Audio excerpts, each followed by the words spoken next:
of the week goes to Shruthika. Hi, hello, welcome to DHANA'S Health and Cuisine. Vjay TVல cook of the week வந்து Shrutika win பண்ணாங்க. சக்கரவள்ளி கிழங்கு அல்வா, அதாவது sweet potato halwa பண்ணிவிட்டு அதை நம்ம ட்ரை பண்ணியிருக்கோம். எப்படி இருக்குன்னு பாருங்கள் நண்பர்களே. வாங்க நம்ம வீடியோக்குள்ளே போகலாம். இப்போ நான் தோலை வந்து அப்படியே சீவிக்கிறேன், நேரடியாக சீவி துருவிக்க போகிறேன். ஃபங்க்ஷனில் வந்து பார்த்திங்கன்னா ஒரு இது போடுவாங்க, ஸ்வீட் போடுவாங்க. அதில் நம்ம இந்த பூசணிக்காய் அல்வாலாம் போடும்போது ஒரு சின்ன கடி கிடைக்கும். ஒரு ஆப்பிள் சாப்பிட்ற ஒரு ஃபீல் இருக்கும் அந்த ஸ்வீட்டில். ஸோ அதுக்காக வேண்டி நான் அப்படியே துருவி போட்டிருக்கேன். துருவியும் போடலாம், இல்லைனா நம்ம அது மாதிரி வேக வச்சும் பண்ணிக்கலாம். இப்போ நெய் டோட்டலாக நான் வந்து ஒரு 100 கிராம் யூஸ் பண்ண போகிறேன். இதில் 100 கிராம்னா நான் வந்து ஒரு கிலோ வாங்கி அதை வந்து ரெடி பண்ணி ஒரு 3/4 கிலோ துருவி வச்சுருக்கேன். கடாய் போட்டு சூடானதும் முந்திரி பருப்பு அப்புறம் திராட்சை போட்டுங்க. ஓரளவுக்கு நல்லா வறுபடட்டும். அந்த வறுபட்ட பிறகு நான் தனியாக எடுத்து வச்சுக்கிறேன். இதை எடுத்து வச்சுக்கிட்டு அதே நெய்யில் துருவி வச்சதெல்லாம் நான் போடுறேன்.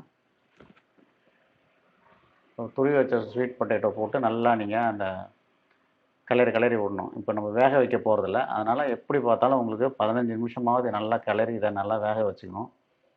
வேக வைக்காததுக்கு துருவி பண்ணுறதுக்கு இன்னொரு ரீசன் இருக்குது. அதே லைட்டு பாசி க்ரீன் கலர், அது நேச்சுரல் கலர் வர்றதுக்காக அந்த அல்வாவில் நான் அப்படியே அதை வந்து சர்க்கரை போட்டிருக்கேன். இல்லைனா நம்ம வெல்லம் போட்டு அதை யூஸ் பண்ணிக்கலாம். வெல்லம் போட்டிங்கன்னா கொஞ்சம் கலர் மாறிடும், கொஞ்சம் டார்க் ஆகிடும். அதனால் நான் நேச்சுரல் கலர் வேணுன்றதுக்காக சர்க்கரை யூஸ் பண்ணியிருக்கேன்.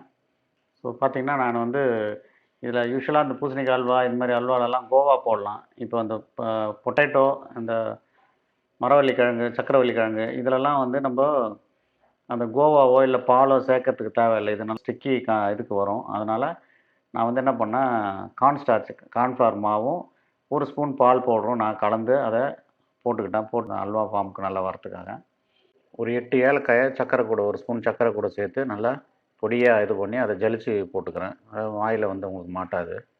ஸோ இதில் நல்லா கிளறி நல்லா திரண்டு வரணும், அது ரொம்ப முக்கியம். எல்லாம் முடிச்சு நீங்கள் முந்திரி பருப்பு திராட்சை வறுத்து வச்சுருக்கிறத போடுங்க. போட்டு நல்லா கிண்டிங்க. நல்லா இப்படி திரண்டு ஒட்டாமல் வரணும். இந்த நெய் தனியாக இது தனியாக திரண்டு வரும்னு சொல்லுவாங்கள்ல, பிரிஞ்சிடும். ஸோ அந்த ஃபார்முக்கு வர வரைக்கும் இதை நல்லா கிளறி அதுக்கப்புறம் தான் நீங்கள் அந்த முந்திரி பருப்பு திராட்சை போட்டுக்கணும். ஸோ இது தண்ணி விட்டு விடுறதுனா நம்ம அந்த கொஞ்சம் அது போடும்போது தண்ணி விட்டுக்கலாம். நம்ம துருவனதை போடும்போது லைட்டாக தண்ணி விடலாம், இல்லை தண்ணி விடாமல் கலரியும் கொண்டு வரலாம். தண்ணி விட்டால் கொஞ்சம் சீக்கிரம் வெந்துடும். ஸோ இது முடிக்கும் போது பார்த்தீங்கன்னா கொஞ்சம் நீங்கள் மீதி இன்னொரு 2 ஸ்பூன் நெய் போட்டுங்க. ஆல்ரெடி நான் ஒரு ஃபுல் 3 ஸ்பூன் நெய் வந்து ஸ்டார்ட் பண்ணும்போது போட்டேன். இப்போது ஒரு 2 ஸ்பூன் இறக்கிறதுக்கு முன்னாடி நல்லா அல்வா ஃபார்முக்கு வந்துடுச்சு. ஸோ நம்ம இதில் ஃபங்க்ஷன்லாம் போடும்போது பார்த்தீங்கன்னா நீங்கள் ஸ்பூனில் எடுத்து சாப்பிட்ணும் அப்படின்னா கொஞ்சம் தண்ணியாக கொஞ்சம் குழம்பு இருக்கும்போதே ஆஃப் பண்ணிக்கலாம்.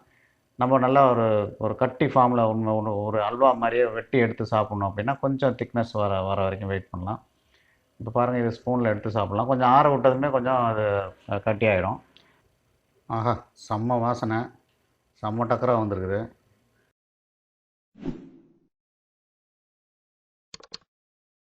பாருங்கள், இதுதான் நான் சொன்னேன் பாருங்கள், நேச்சுரல் கலர் இருக்குது பாருங்கள். இந்த கலருக்கு வேண்டி தான் நான் அந்த சர்க்கரை சேர்த்தது. சூப்பராக வந்திருக்கு பாருங்கள் நண்பர்களே.